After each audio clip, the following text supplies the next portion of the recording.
ទឹកដីកោះកុងដងតុងអើវើសមុទ្រក្នុងក្រៅវាលអាវយីសែនខ្ញុំអ្នកនេសាទជីវិតបត់បែនរស់នៅផ្ញើប្រាណលើផ្ទៃជលសា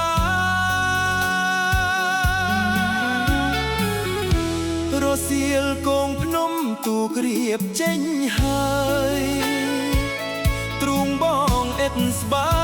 យព្រោះនឹកពុំ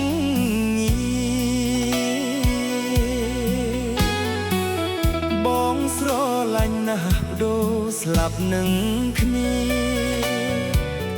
ឥឡូវពុំងា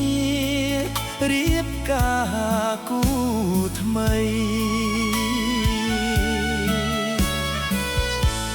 ស្រណងផាហុំមុំចងដៃបងទុកជា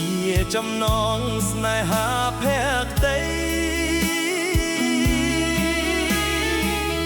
ក្លិនមិនតន់បាត់តែរូបស្រីឲ្យបងស្រមៃរាល់ថ្ងៃទន់ទិញសមុទ្រសែនធំមើលពុំឃើញត្រើយតែមិនស្មើឡើយទឹកចិត្តស្រឡាញ់នឹកឡើងកាលណាអរាសែនខ្នាញ់មិនគួរបាយចាញ់ស្រីផិតស្រីក្បត់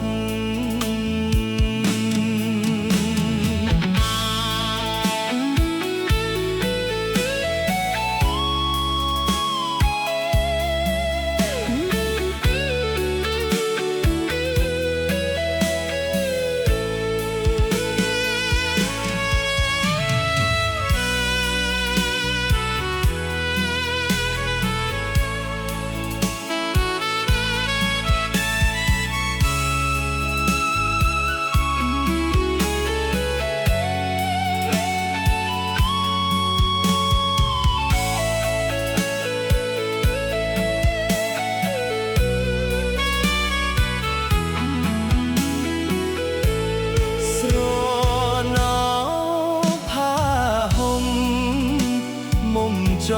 ងដៃបងទុកជាចំណងស្នេហាភក្តីក្លិនមិនតន់បាត់តែរូបស្រីឲ្យបងស្រមៃរាល់ថ្ងៃទន់ទិញសមុទ្រសែនធំមើលពុំឃើញត្រើយតែមិនស្មើឡើយទឹកចិត្តស្រឡាញ់នឹកឡើងកាលណាអរាសែនខ្នាញ់មិនគួរបែកចាញ់ស្រីផិតស្រីក្បត់